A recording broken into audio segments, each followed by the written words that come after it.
Hey guys, I am back from my tournament. I came back this morning. It was quite an ordeal coming home. I guess I'll show you what happened. Well, so I, uh, I booked an extra day of the hotel so that I could um, not have to drive home, when I'm tired and when it was dark out. But basically we had a storm come in and well, let me show you what happened. It was really close. Here we go. Sorry. So this I'm taking this from the Czech News website. So don't sue me if I use some of your footage. giving you a plug, Czech News. So, anyways, the Malahat is a kind of a winding road around a mountain, and I have to drive through that to come home. It's about a 1.5 hour drive or around there. And basically, I left early in the morning. I left a little bit too early because it was still like pitch black out, which made the trip quite difficult. I'm not a big driver. I don't like driving. Um, and to make matters worse, yeah, there was a storm that came through, and we had a lot of water. So you can kind of see. Now, this wasn't as bad as when I went. When I drove through, there was a lot of water, and I was hydroplaning a lot. And people, like big trucks, were going past me at a high speed and splashing me. I couldn't see anything. I also saw some farmland where it was completely flooded, and it looked like an ocean. I'm like, what? That's not supposed to be an ocean over there. And then I noticed that it was just flooded, and uh, I I think we missed it by about 20 minutes because um, service trucks were already starting to arrive to close down the roads when I drove by. But you can kind of see here some of Way looks more. the footage. So yeah, we missed it by about maybe 20 or 30 minutes. There was just tons of water. It was again quite the ordeal. You can kind of just see some of the footage from Czech News here that people took on their phones. I won't show too much of it, but it wasn't fun. Okay, so that's that. Getting back to and then I also took a little bit of footage of what the tournament hall looks like. And let me just get back to my main screen here. And I guess I will show that in a few seconds. I will edit the video after. It it was a kind of a small room, but I just took the video so that you can see what it looks like. So here you go.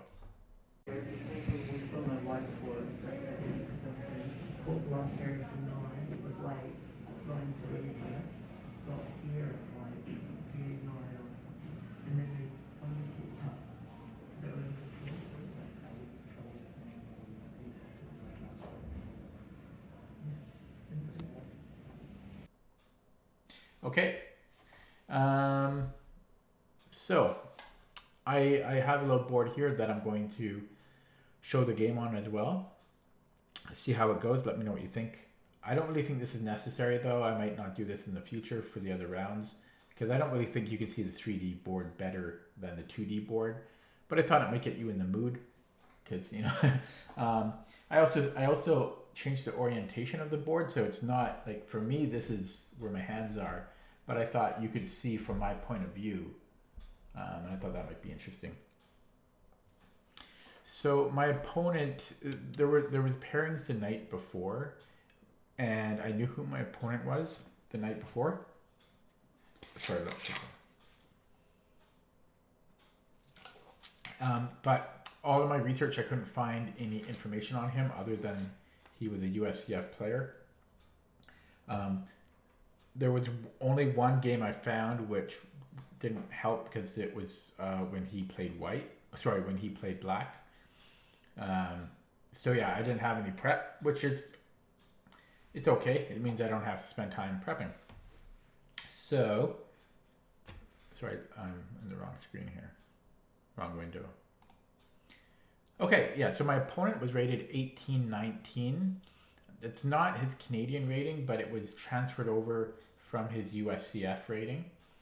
So essentially, he's 1819 USCF, and he opened with E4. Oh, I guess. Okay, let's do this here. I played C5. The Sicilian. Played knight F3. My opponent was. It's hard to. I'm so bad with guessing ages. But I'm thinking he was maybe like 22 or so. Yeah. D4.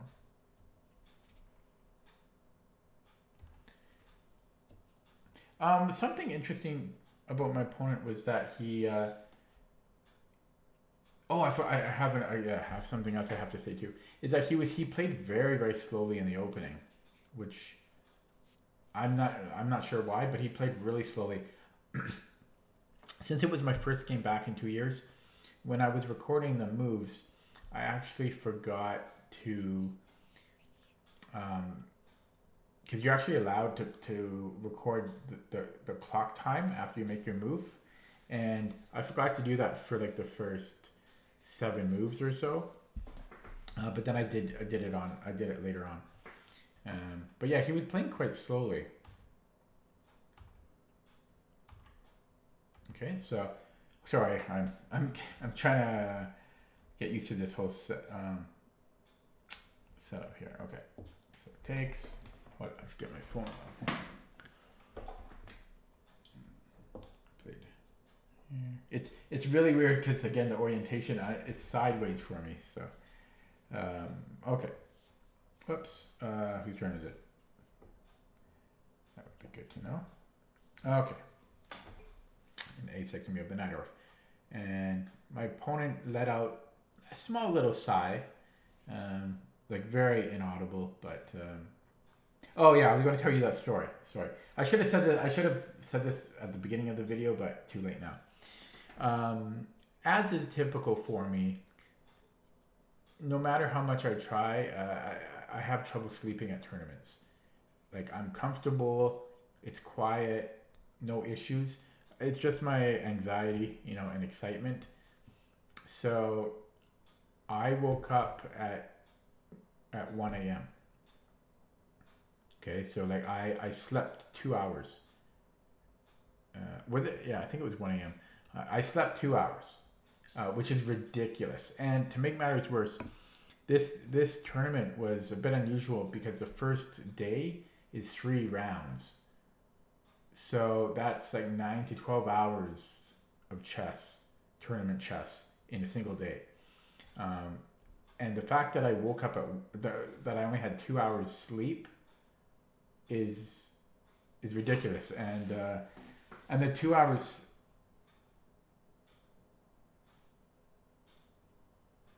sleep I got, it wasn't because I went to bed late. Like I woke up at 1 a.m.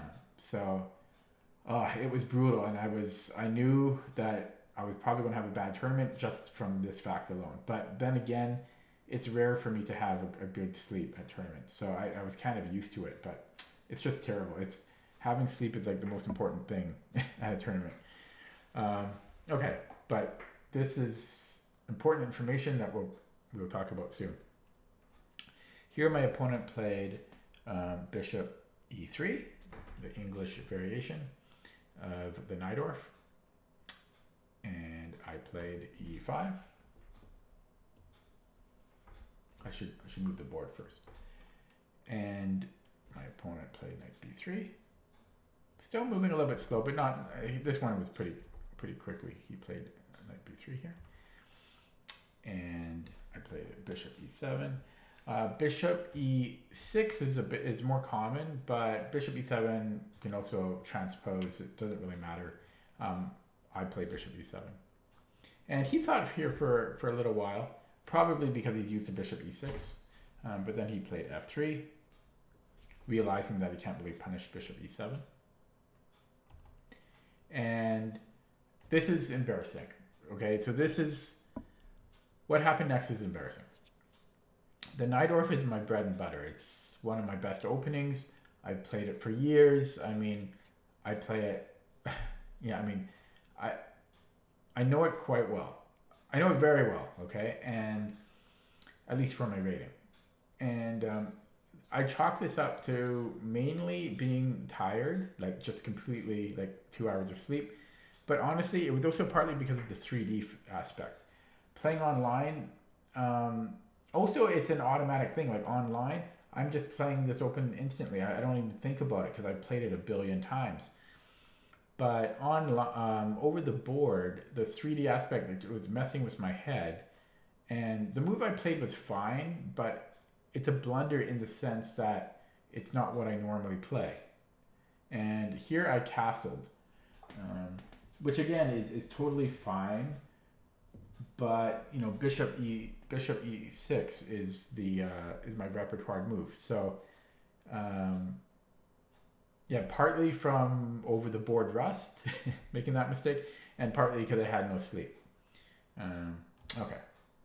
And yeah, he thought for a while here, again, probably thinking how to punish me, or if he could punish me because I didn't play bishop e6. It's a little weird to castle first. But then he realized again that you can't really punish castling. It's fine. And he played queen d2. Here, like I had a sense that maybe castling was not right and that I played bishop e6 first, but I was so, I had no sleep, and you can't underestimate how much that has an effect on you. But here I kind of realized that. I'm like, okay, yeah, bishop e6 needs to be played, so I played bishop e6 pretty quickly. And my opponent castled here.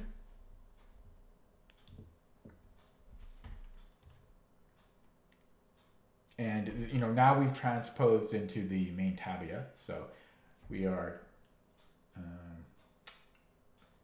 back in proper territory here. So I played knight bd7,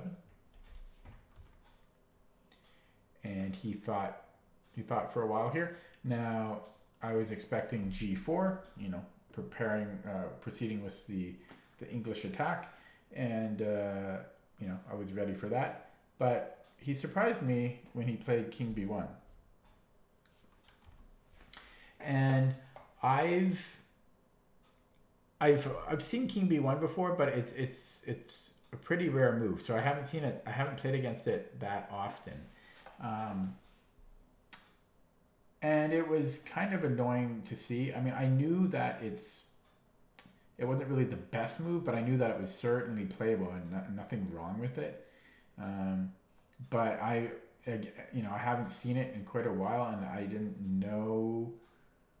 I wasn't super confident when so I would have rather have seen the main line in a way. Well, I didn't mind king b1. I was just a bit surprised. So here I thought, okay, king b1. Okay, maybe his king is slightly better than it was, and he also has knight c1 for the knight if he needs to go there in some cases. But other than that, it basically lets me proceed with my attack before white proceeds with his. So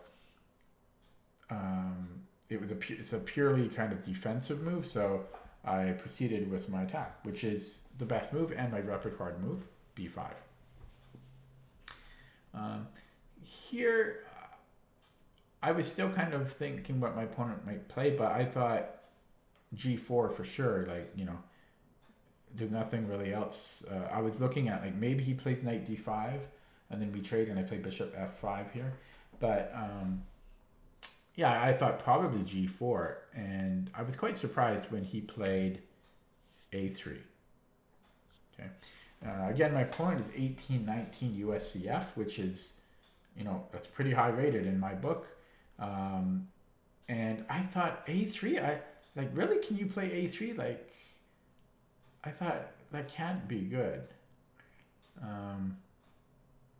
And oh yeah, give me 1 second. Oh shoot! I just moved my whole desk.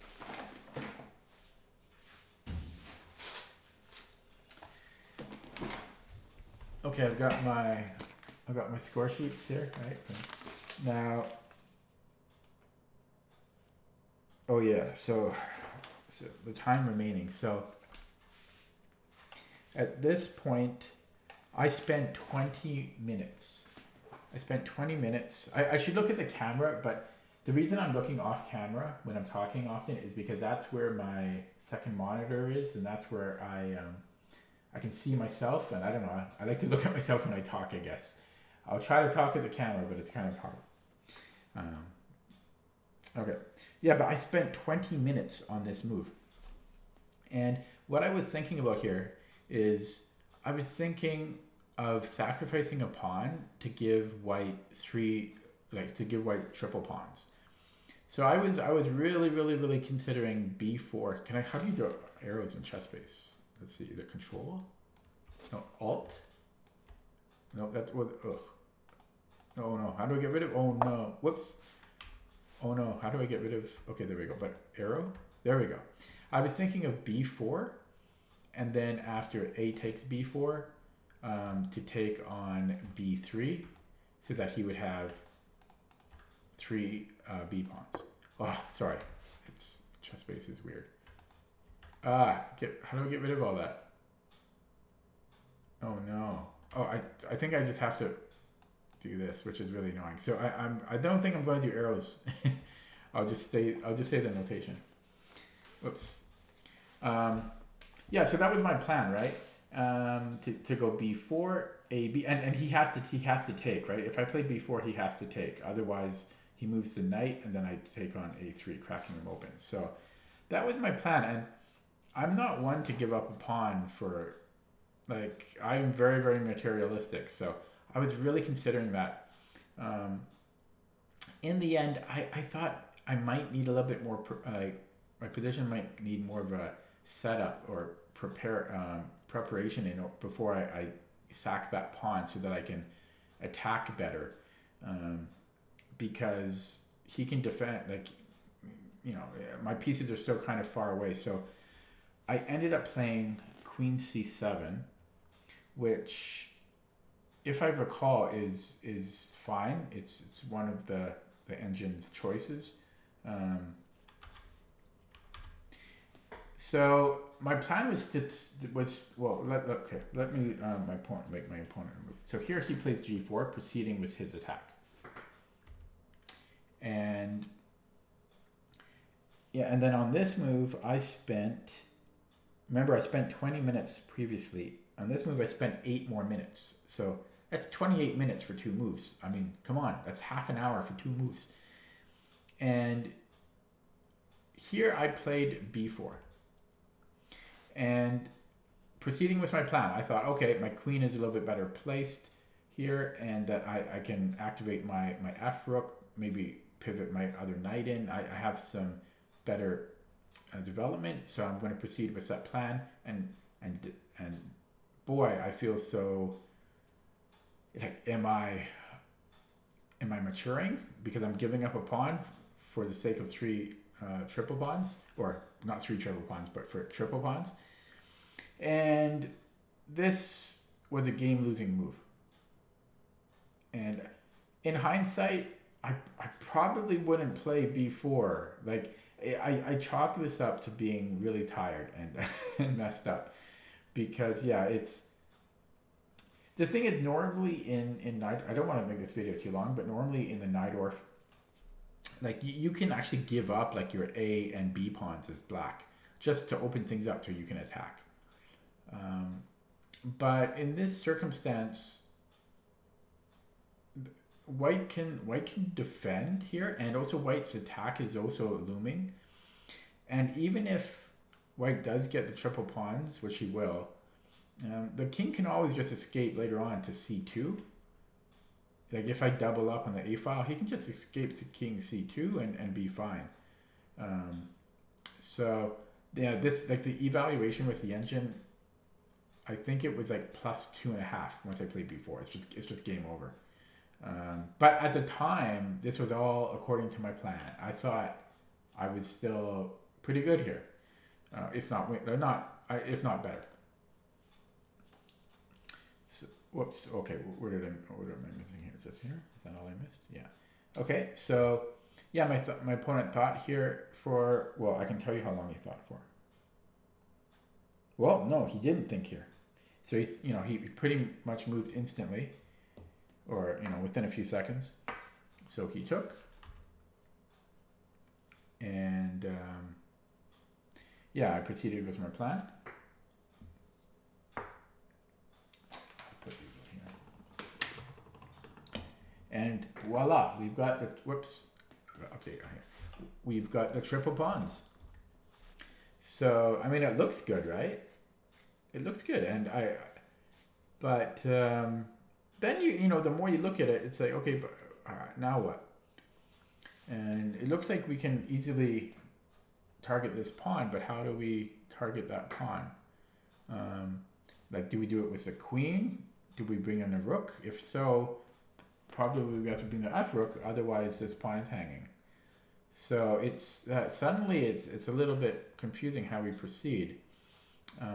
So after a while, I played rook fb8, getting another rook into the attack. Right, it's not doing much on f8. So bringing, whoops, I guess I should play here. Bringing in another rook in. Yeah, and then here my opponent played g5.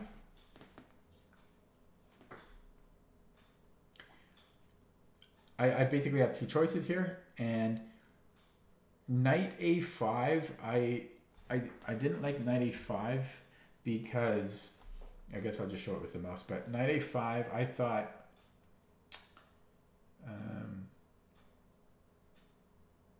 I just thought stuff like bishop e2 with and then f4 later, and my knight is trapped. So if I play knight e5 and he plays bishop e2, and if I play g6, and then he can play f4, now I have to spend a move retreating, and then he can just break through like f5 or even fe. So I had to play knight e8, and easy move for white. You don't really have to think much. Knight d5 rather. Oops. Oh boy, where am I? I gotta catch up this physical board. Oh, okay, g5. Okay, sorry. Knight e8. Wait, I want to face my knights right away. Wait, is that the right one there? Oh, I face left. It's okay. That's how I face my knights. Okay, there we go. Sorry. Okay, knight d5. Yeah, so we have to protect the bishop, right? So queen d8, don't have a choice. And my opponent here. My opponent played a good move, but then again, white can play any move and is winning. Like once I played before, it was really game over. There was nothing I really could have done. Najdorf is so sharp, you can't make blunders like that. But nevertheless, he played a good move. Bishop c4. Sorry, what am I talking? Again, I'm looking at the sideways. It's all messed up. Bishop c4. Yeah, a good move. It's kind of creating like a makeshift Maroczy bind here, and it's just a really good move. D5 is just really solid. He connects his rooks, and this bishop becomes really annoying later because there's always threats of actually transferring the knight to d5. So knight on d5, this rook can't move, because since I moved the other rook to b8, this rook on a8 gets trapped if the bishop comes to d5. I got to tell you, it's really hard doing the reason I was kind of pausing there is I was trying to figure out the notation from a sideways. Sideways notation is really messed up. Okay. So, yeah, I thought here for a while. I mean, this felt terrible. I was already regretting what I did here because it was, this is not, I mean, it went according to plan, but it was the wrong plan. So I don't know how I break through here.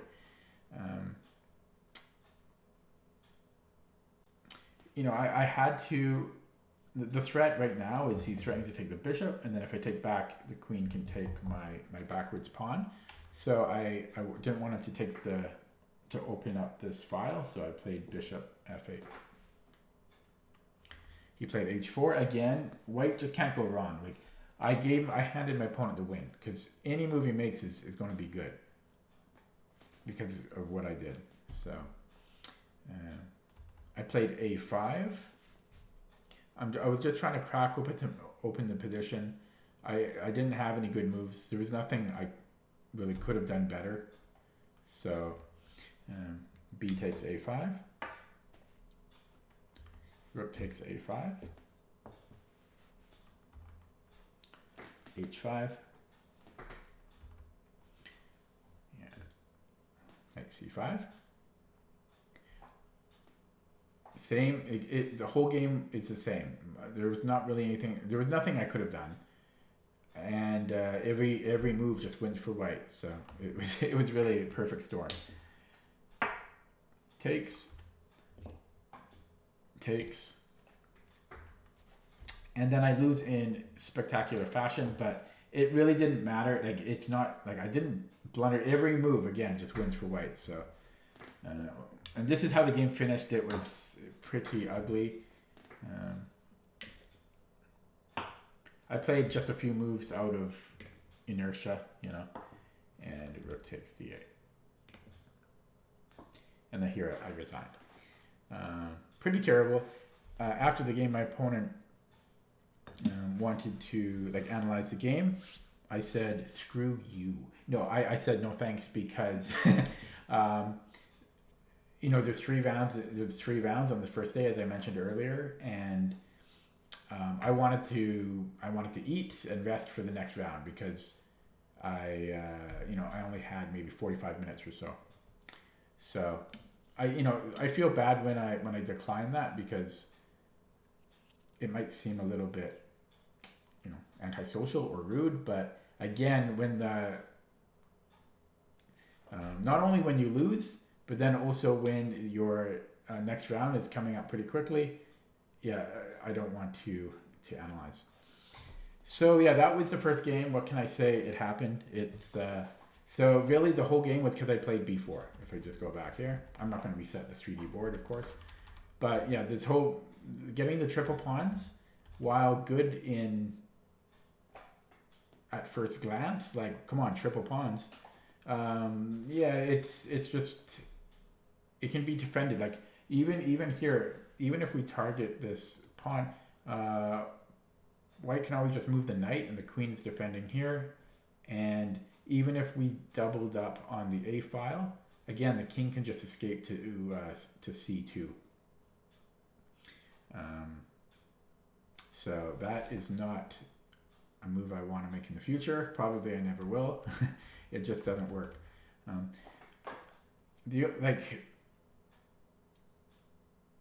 You would need a lot to make that work, really. Even in this position, like, black would probably need to have the a pawn, like black's own a pawn missing. Whoops, I didn't mean to do that. Chess base. Like the a6 pawn would have to be gone. This bishop shouldn't be controlling a7, so that we can put the queen on a7. And then maybe we have something. But otherwise, white is perfectly safe here, and he can proceed with his attack. So it's just one of those blunders, that happened, unlikely to happen in the future. It was kind of a rare thing. And again, I chalk it up to having only 2 hours sleep. I am going to create separate videos for each round, so stay tuned for round 2, which I will put up in a few days. Let me know what you think of this video, and thanks for watching.